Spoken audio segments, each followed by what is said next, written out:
जय हिंद दोस्तों, मैं एसपी सर आप सभी मित्रों का सदाशिव कोचिंग क्लासेस के यूट्यूब चैनल पर हार्दिक स्वागत करता हूं। दोस्तों DElEd BTC second semester complete mathematics section के अंतर्गत दोस्तों प्रैक्टिस सेट 2 आपको मैंने प्रोवाइड करा दी। यानी दोस्तों आज की क्लास में प्रैक्टिस सेट कौन सा होगा? तीसरा होगा। बहुत ही ध्यान से, बहुत ही अच्छे से दोस्तों देखिएगा।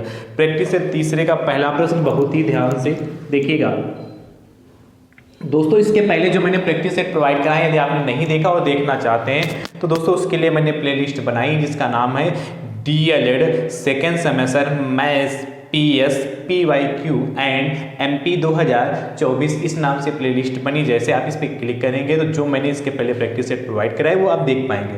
दोस्तों डीएलएड सेकेंड सेमेस्टर मैथ्स का सिलेबस देखने के लिए मैंने उसके लिए भी प्लेलिस्ट बनाई जिसका नाम है डीएलएड सेकेंड सेमेस्टर मैथ्स 2024 इस नाम से प्लेलिस्ट मैंने बनाई है। जैसे आप इस पर क्लिक करेंगे तो सीरियल वाइज यानी कि चैप्टर वाइज आप अपना सिलेबस देख पाएंगे। ठीक है, चलिए ध्यान से देखिएगा। प्रश्न पहला क्या कह रहा है? कह रहा दो संख्याओं के वर्गों का अंतर दो संख्याओं के वर्गों का अंतर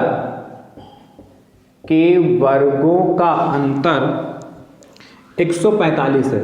145 145 है। आगे आपसे कहता है तथा इनका योगफल तथा इनका योगफल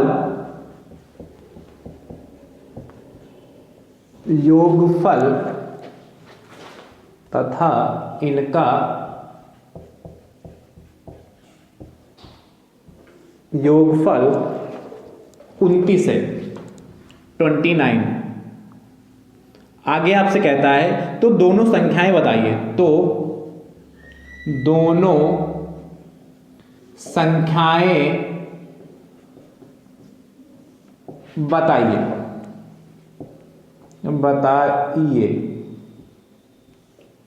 ध्यान से देखिएगा, बढ़िया प्रश्न है और आसान है।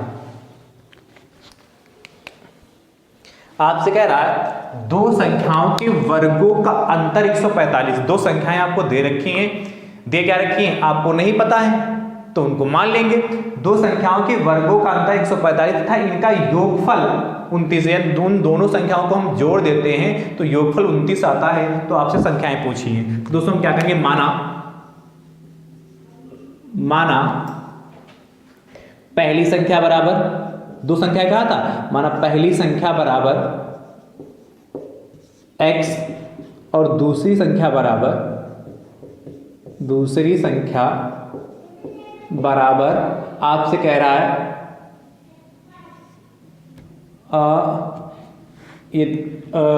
y मान लेते हैं। चलिए एक संख्या मैंने x मान ली, दूसरी संख्या y मान ली। अब इन दोनों को हमें सॉल्व करना है। तो ध्यान से देखिएगा, दो संख्याओं के वर्गों का अंतर, तो प्रश्नानुसार क्या दो संख्याओं के वर्गों का अंतर कह रहा है। यानी कि पहले वर्ग करिए तो x स्क्वायर और अंतर -y² बराबर 145 है। ये आपसे कह रहा है। यहां से देखिए a square minus b square क्या होता है? a माइनस b, यानी कि a की जगह पर x है और b की जगह पर y है। तो क्या x माइनस y और x plus y, a minus b a plus b होता बराबर 145 हो गया। इक्वेशन नंबर 1 बनाकर यहीं पर छोड़ दीजिए। ठीक है, ये समीकरण 1 बना के मैंने छोड़ा है। पता चला आप लोगों कि माइनस बना दिया सामने। ये समीकरण 1 बना के मैंने छोड़ दिया। उसके बाद देखिए इनका योगफल कहा था, यानी कि x प्लस वाई बराबर कितना? 29 का है। ठीक, अब ध्यान से देखिए ये क्वेश्चन नंबर 2 हो गई। समीकरण 1 से ध्यान से देखिएगा। समीकरण 1 से आप इस तरीके से लिख सकते हैं, या समीकरण 1 में x प्लस वाई का मान रखने पर देखिए x प्लस वाई की वैल्यू 29 दे रखी है। जहां पर समीकरण 1 है वहां पर x प्लस वाई की जगह पर 29 लिख सकते हैं कि नहीं लिख सकते हैं? बिल्कुल लिख सकते हैं। तो x माइनस वाई और यहाँ पर कितना होगा? 29 बराबर कितना? 145 हो गया। यानी यहां से x माइनस वाई बराबर कितना हो जाएगा? x माइनस वाई बराबर कितना हो जाएगा? 145/29, तो 29 एकम 29 और 9 29 बचे 145। x minus y equal to आपका 5 आ गई। इक्वेशन नंबर 3 हो गई। अब इक्वेशन 2 3 को देखो, सॉल्व करके हम x y की वैल्यू ले आएंगे, क्योंकि आपको बता रहा तो दोनों संख्याएं बताइए। तो इसके बाद मैं इसको इक्वेशन नंबर 1 बनाया था, इसके बाद मैं इधर सॉल्व कर दे रहा हूं। समीकरण 2 और 3 को यदि हम जोड़ दें तो y y कैंसिल हो जाएगा, है कि नहीं? तो x की वैल्यू निकल आएगी। तो लिखेंगे समीकरण 1 तथा समीकरण 2 को जोड़ने पर चलिए जोड़ते हैं। तो जब हम जोड़ेंगे तो ऊपर नीचे रख के जोड़ दें।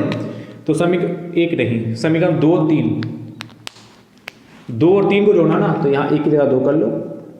समीकरण 2 और 3 को जोड़ने पर तो 2 क्या है हमारे पास, x प्लस वाई, तो x plus y equal to 29 हो गई। और दूसरी कौन सी, x minus y equal to 5, तो x minus y equal to 5 हो गया।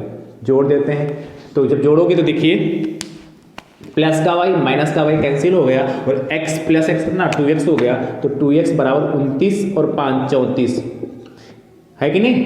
29 5 34 ही होता है। यहाँ से x की वैल्यू निकाले तो 34/2। देखिएगा 2 एकम 2 2 एकम 2 2 सती 14, x बराबर 17 आया। देखिए जब x बराबर 17 आएगा तो यह वैल्यू उठाकर समीकरण 2 में पुट कर दो। समीकरण 2 से 2 में पुट करो, 3 में पुट करो, किसी में भी पुट कर दो, ये वैल्यू निकल आएगी। x प्लस वाई बराबर 29 है, तो x की जगह 17 लिखो, तो कितना होगा 17 प्लस वाई। x की जगह 17 रखा, प्लस वाई तो रहेगा बराबर 29 हो गया। 17 को उठा के उधर ले जाओ तो 29 माइनस का 17, तो कितना बचेगा 12। वो तो y बरा दे के 9 में से 7 गया 2 और 2 में से 1 गया 1 12, तो y की वैल्यू 12 ही रखे। तो आपसे पूछा था अतः तो दोनों संख्याएं बताइए, तो इसके नीचे लिख लीजिए, मैं बोले दे रहा हूं अतः दोनों संख्याएं बराबर 17 तथा 12 है। अतः दोनों संख्याएं बराबर 17 तथा 12 है। या इस तरीके से लिख सकते हो, ये तो मैंने ऐसा बोला अतः दोनों संख्याएं बराबर 17 तथा 12 है, या आप इसे अतः पहली संख्या बराबर 17 और दूसरी संख्या बराबर 12, और इस तरीके से करके आप आंसर लिख दीजिए। इस तरीके से मैं बोले दो, चलो लिख दे रहा हूं अतः पहली संख्या बराबर कितनी आई, x की वैल्यू 17 आई, और दूसरी संख्या कितनी हो जाएगी, दूसरी संख्या बराबर 12। ये दोनों हमारे आंसर हो गए। इस तरीके से भी लिख सकते हैं। चलिए नोट कर लीजिए, बढ़िया प्रश्न है और आसान प्रश्न है, नोट करिए फटाफट। अब इसके बाद अगला प्रश्न देखिएगा,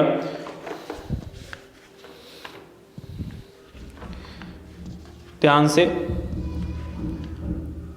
बहुत ही अच्छे से अगला प्रश्न देखिएगा। आपसे कह रहा है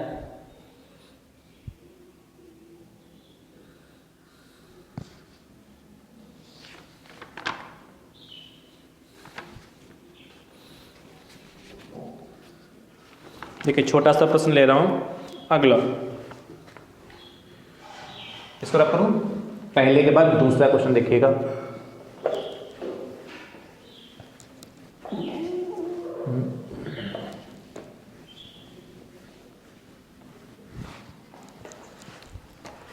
दूसरा क्वेश्चन आपसे कह रहा है क्या कि यदि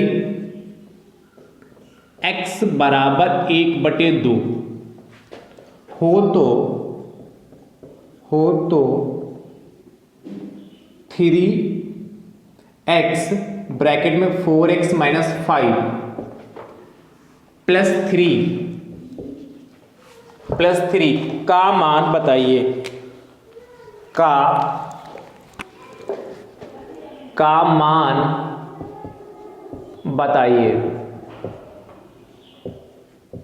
का मान बताइए। देखिए इसको कैसे करेंगे, ये भी अच्छा प्रश्न है और आसान है।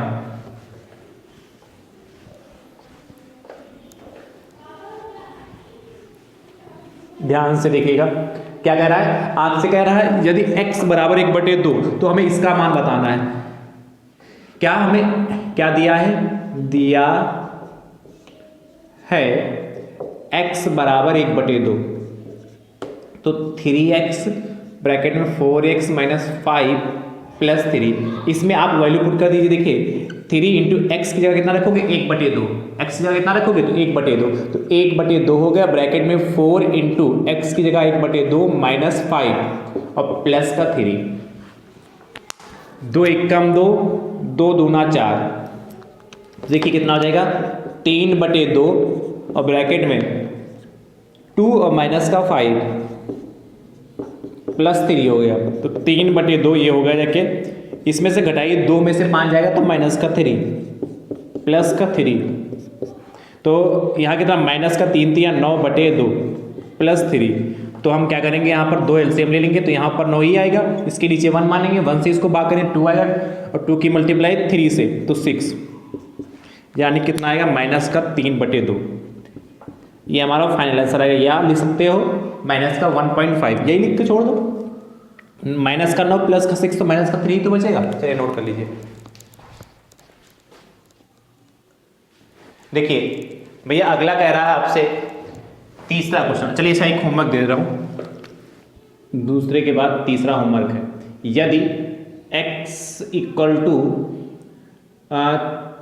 2/3 हो तो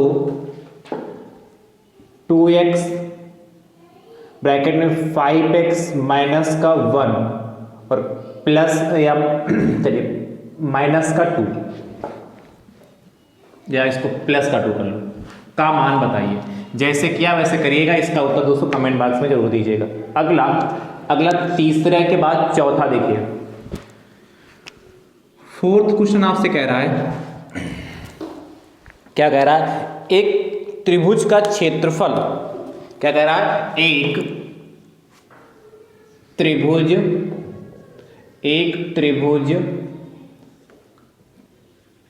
का क्षेत्रफल, एक त्रिभुज का क्षेत्रफल 45 वर्ग सेंटीमीटर है, वर्ग सेंटीमीटर है। आगे आपसे कहता है तथा इसका आधार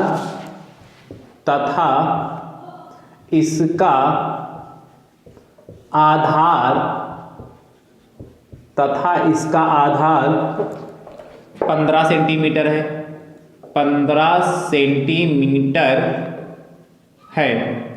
आपसे कहता है त्रिभुज की संगत ऊंचाई ज्ञात कीजिए, त्रिभुज की संगत ऊंचाई ज्ञात कीजिए, ऊंचाई ज्ञात कीजिए। तो ध्यान से देखिए क्या दिया है और क्या हमें ज्ञात करना है। अच्छा प्रश्न आसान है।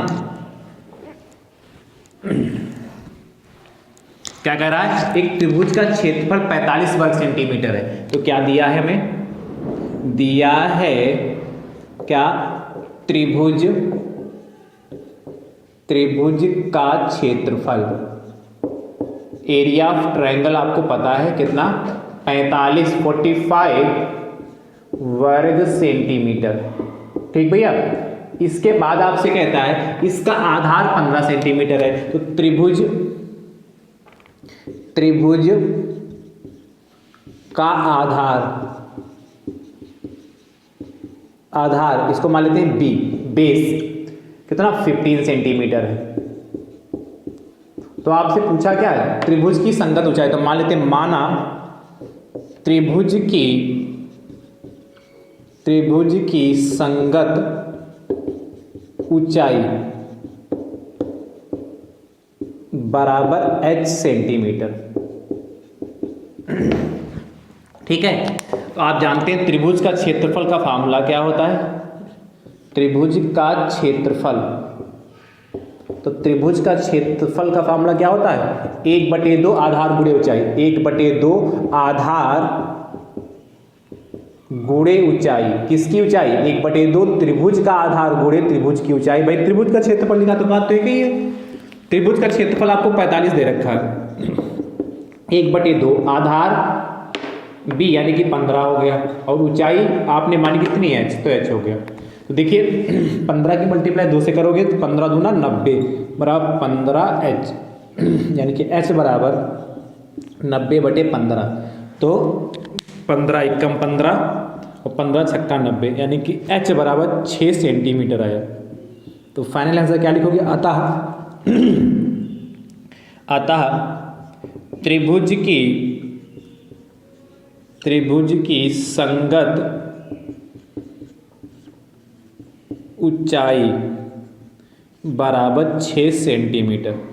ये हमारा फाइनल आंसर आया। बढ़िया सा इसको सजा कर लिखिए, ठीक है।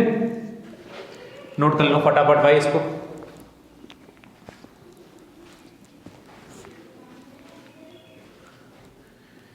नोट करिए भाई।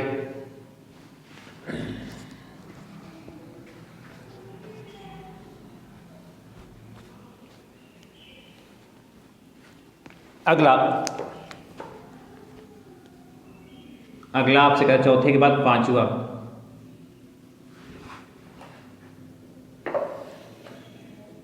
कह रहा है एक त्रिभुज का क्षेत्रफल 60 वर्ग सेंटीमीटर है, तथा इसका आधार 12, इसका आधार जो आपसे कह रहा है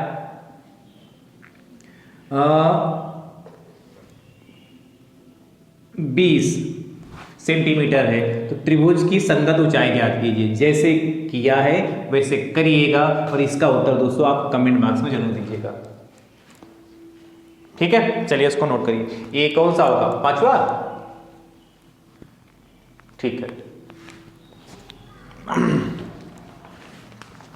अगला देखिएगा,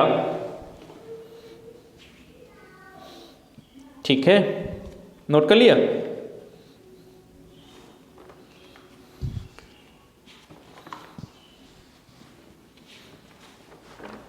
रफ करें इसको। अगला आपसे कह रहा है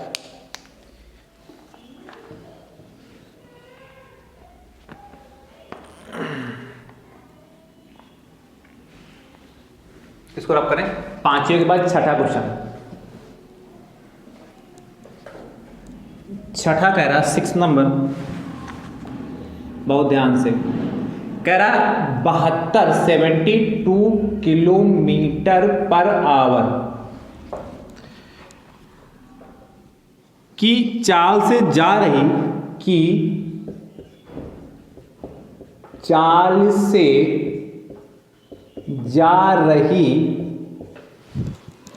60 मीटर लंबी रेलगाड़ी, 60 मीटर लंबी रेलगाड़ी, 60 मीटर लंबी रेलगाड़ी।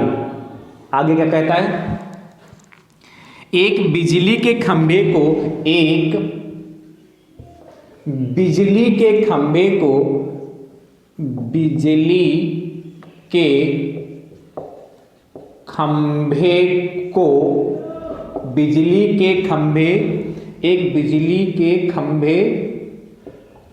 को कितनी देर में पार कर लेगी? कितनी देर में पार कर लेगी? बहुत बेहतरीन प्रश्न है।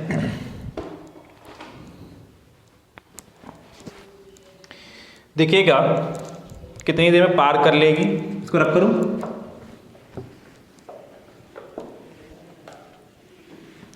आपसे कह रहा है 72 किलोमीटर प्रति घंटे की चाल से जा रही एक रेलगाड़ी जिसकी स्पीड है 1 घंटे में 72 किलोमीटर जाती है और 60 मीटर लंबी रेलगाड़ी है। रेलगाड़ी की जो लंबाई 60 मीटर है, तो कह रहा है बिजली के खंभे को कितनी देर में पार कर लेगी। ध्यान से देखिएगा, दिया क्या है? दिया है, और एक खास बात यहां पर समझनी है, रेलगाड़ी की चाल कितनी? रेलगाड़ी की चाल कितनी दे रखी? 72 किलोमीटर पर आवर। अब देखिए रेलगाड़ी की चाल 72 किलोमीटर पर आवर दे रखी और रेलगाड़ी की लंबाई मीटर में दे रखी है। किसी भी प्रश्न को या किसी भी न्यूमेरिकल को यदि लगाना है तो उसकी यूनिट एक ही सिस्टम में होनी चाहिए, चाहे एमकेएस में हो चाहे सीजीएस में हो, है कि नहीं। यानी कि एमकेएस मतलब क्या, एसआई सिस्टम में हो, एक ही में होना चाहिए। यहाँ किलोमीटर प्रति घंटे, यहाँ पर मीटर, इसलिए इसको क्या करें, मीटर पर सेकंड में चेंज कर लेंगे। तो कैसे चेंज करेंगे, ध्यान सुनिएगा। 72 आपको पता 1 किलोमीटर में 1000 मीटर होते हैं, तो 1 किलोमीटर में 1000 मीटर होते हैं, और 1 घंटे में कितना 60 मिनट, और 1 मिनट में कितने सेकंड 60। ये चीज समझ में आया कि नहीं। ये आपका कन्वर्ट होगा मीटर पर सेकंड में कन्वर्ट हो गया।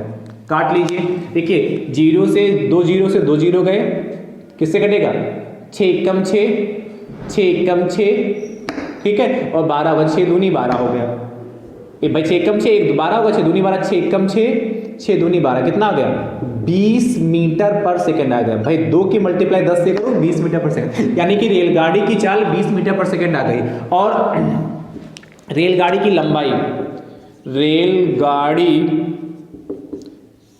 लंबाई आपको दे रखा है, लंबाई बराबर 60 मीटर, ठीक है। तो हमें क्या कहा था, रेलगाड़ी एक बिजली के खंभे को कितनी देर में पार कर लेगी। तो लिखना क्या, बिजली के खंभे को पार करने में लगा समय कितना हो जाएगा, चाल, रेलगाड़ी की चाल बटे कितना, रेलगाड़ी चाल होगा ये लंबाई। आप एक फार्मूला पढ़ेंगे, चाल बराबर दूरी बटे समय। ध्यान सुनिएगा, दूरी बटे समय। तो हमें निकालना क्या है, ध्यान सुनते रहिएगा भाई, हमें निकालना क्या है, समय। तो समय बराबर यहां से कितना हो गया, समय बराबर दूरी बटे चाल। भाई समय को उधर भेज दें, चाल को यहां भेज दें, तो दूरी बटे चाल हो जाएगा। अब देखिए रेलगाड़ी की जो लंबाई है वही उसकी दूरी हो जाएगी, तो यानी कितना होगा 60, और जो रेलगाड़ी की चाल कितनी 20 मीटर पर सेकंड, तो 20 यानी कि कितना 20 एकम 20 20 तिया 60, यानी कि 3 सेकंड। कितना समय लगेगा, 3 सेकंड का समय लगेगा। खंभे को रेलगाड़ी 3 सेकंड में पार कर लेगी। तो नीचे लिखना है, अतः बिजली के खंभे को रेलगाड़ी 3 सेकंड में पार कर लेगी। ठीक है, कर लेंगे कि नहीं कर लेंगे। तो बेहतरीन प्रश्न है और अच्छा प्रश्न है, इसको बहुत ही ध्यान से करिएगा। अगला 6 के बाद 7वां नंबर कह रहा है आपसे। 7वां क्या कह रहा है, कह रहा है कि 108 किलोमीटर प्रति घंटे की चाल से जा रही 90 मीटर, कितनी 90 मीटर लंबी रेलगाड़ी एक बिजली के खंभे को कितनी देर में पार कर लेगी। चलिए इस प्रश्न को करिएगा और इसका उत्तर दोस्तों आप कमेंट बॉक्स में जरूर दीजिएगा। चलिए अगला देखिएगा, इसको फटाफट नोट कर लीजिए। उसके बाद अगला प्रश्न देखिए, नोट हो गया। चलिए 7वें के बाद अगला देखते हैं 8वां।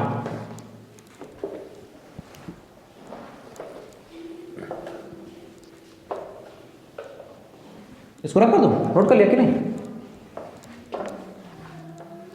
8 नंबर दोस्तों कह रहा है, ध्यान से कह रहा है 0.0000001 का वर्गमूल होगा। ध्यान से भैया सुनिएगा और देखिएगा भी, इसको रख रहा हूं, हमें इसका वर्गमूल बताना है। ये ऑब्जेक्टिव प्रश्न है, इसके ऑप्शन दे रखे पहला, दूसरा, तीसरा एंड चौथा। पहला प्रश्न आपसे कह रहा है क्या, का वर्गमूल होगा 0.01 का स्क्वायर, 0.001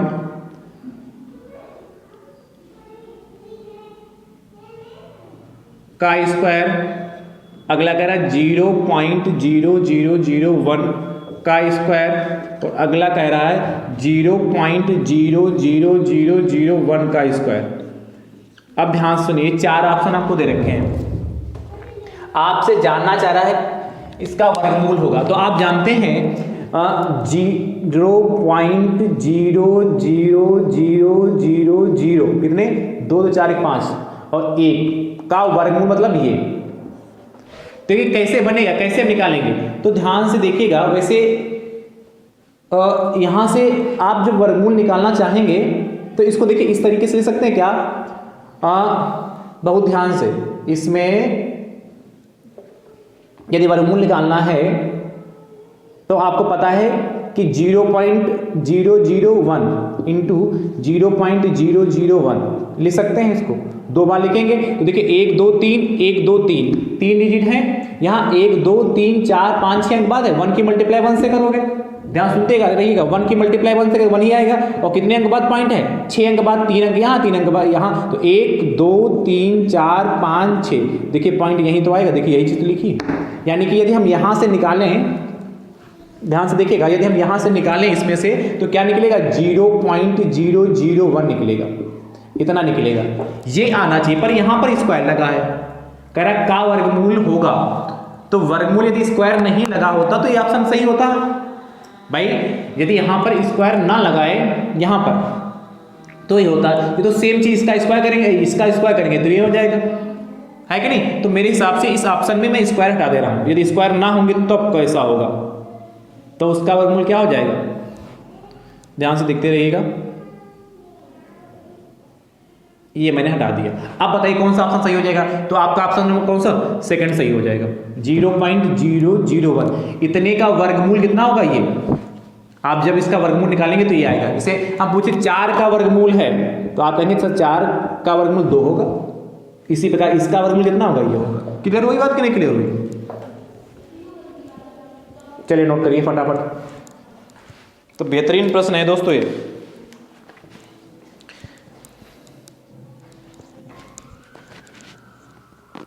अगला देखिएगा,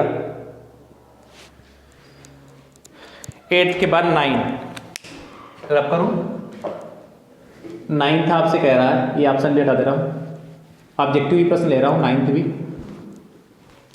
9 नंबर आपसे कह रहा है क्या, निम्नलिखित में पूर्ण संख्या है,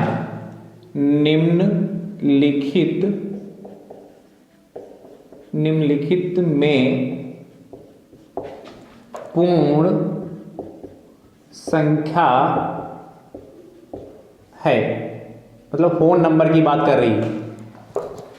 देखिए पहला ऑप्शन आपके पास है -1, दूसरा ऑप्शन है -2, तीसरा ऑप्शन है -1/2 एंड चौथा ऑप्शन आपके पास 0। आपको बताना है इनमें से कौन सी पूर्ण संख्या है। तो आप ध्यान से देखिएगा, आप जानते हैं पूर्ण संख्या मतलब होल नंबर्स, होल नंबर कहाँ से स्टार्टिंग होते हैं, 0 से, 0 1 2 3 ऐसे कहाँ तक जाते हैं, इन्फिनिटी तक, कहाँ तक जाते हैं, अनंत तक जाते हैं। यानी कि देखिए 1 2 3 एंड सो अनंत तक, यहाँ से तो प्राकृतिक संख्याएं होती हैं, और प्राकृतिक संख्याओं में यदि शून्य सम्मिलित कर लेते हैं तो हमारी पूर्ण संख्याएं होती। तो यानी कि देखिए -1 भी नहीं, -2 भी नहीं, -1/2 नहीं, यानी कौन सा 0 हमारी कैसी पूर्ण संख्या। क्लियर हुआ, नोट करिए, बेहतरीन प्रश्न ये है। अगला दोस्तों आप एक और कह रहा है, ठीक है, अगला कह रहा है, ध्यान से, अंतिम प्रश्न 9th के बाद 10th कह रहा है आपसे 18 की अनुवर्ती संख्या, 18 की अनुवर्ती संख्या की पूर्ववर्ती संख्या, 18 की अनुवर्ती संख्या की पूर्ववर्ती संख्या है। ये भी ऑब्जेक्टिव प्रश्न है, ध्यान से देखिएगा, इसको रब करें बहुत ध्यान से। 16 17 18 और 20, ठीक है। नहीं 16 17 18 और 19 कि 4 ऑप्शन दे रखे हैं। तो आप ध्यान से प्रश्न को समझिए। कह रहा 18 की अनुवर्ती संख्या, अनु माने आगे की संख्या, अनुवर्ती संख्या का या आपसे परवर्ती संख्या का या आपसे उत्तरवर्ती संख्या का, इसका मतलब होती है जस्ट उसके आगे की संख्या। तो ध्यान से देखिएगा, इतने का मतलब 18 की अनुवर्ती संख्या कितनी हो जाएगी? 19 हो जाएगी। ध्यान सुनते रहिएगा, 18 की अनुवर्ती संख्या मतलब 18 में हम एक जोड़ दें तो कितना प्राप्त हो जाएगा? 19 प्राप्त हो जाएगा। और आगे कह रहा 18 की अनुवर्ती संख्या की पूर्ववर्ती संख्या, मतलब 18 की अनुवर्ती संख्या 19 आई, इसकी पूर्ववर्ती संख्या, तो पूर्ववर्ती मतलब उसके जस्ट पहले की संख्या, यानी कि 19 में एक घटा दो कितना आएगा? 18, यानी कि ऑप्शन नंबर तीसरा सही हो जाएगा। तो जब भी ऐसा प्रश्न आपसे पूछे कि अनुवर्ती संख्या की पूर्ववर्ती संख्या, या आपसे कहे पूर्ववर्ती संख्या की अनुवर्ती संख्या, तो जो संख्या पूछा है वही उसका आंसर होगा। चलिए नोट करिए इसको फटाफट, ठीक है। एक अच्छा और प्रश्न, एक प्रश्न और लेते हैं। आपसे कह रहा है, ध्यान से, हम लिख रहे हैं 99 की अनुवर्ती संख्या की अनुवर्ती संख्या बताइए। चलिए 99 की अनुवर्ती संख्या बताइए। बेहतरीन प्रश्न है, इसको लिखिएगा। 99 की अनुवर्ती संख्या की अनुवर्ती संख्या। तो ध्यान से देखिएगा, पहला ऑप्शन आपके पास 99, दूसरा ऑप्शन आपके पास 100, तीसरा ऑप्शन आपके पास 101 एंड चौथा ऑप्शन आपके पास 102। ठीक है, ये आपके पास 4 ऑप्शन, इसमें से जो भी ऑप्शन सही हो उसको आप लिखिएगा कमेंट बॉक्स में। ठीक है, ये 10 नंबर होगा कि 11 होगा? 11 होगा ना। चलिए, तो आज के प्रैक्टिस सेट में मैंने जितने भी प्रश्न लिए आप सब मित्र को कैसे लगे कमेंट बॉक्स में दोस्तों जरूर बताइएगा। वीडियो को आप सभी मित्र अपने अपने हिस्से से जरूर शेयर करिएगा। अब हमारी आपकी मुलाकात अगले प्रैक्टिस सेट के साथ होगी। तब तक के लिए आप सभी मित्र स्वस्थ रहिए, मस्त रहिए, मुस्कुराते रहिए। थैंक यू सो मच दोस्तों। राधे राधे।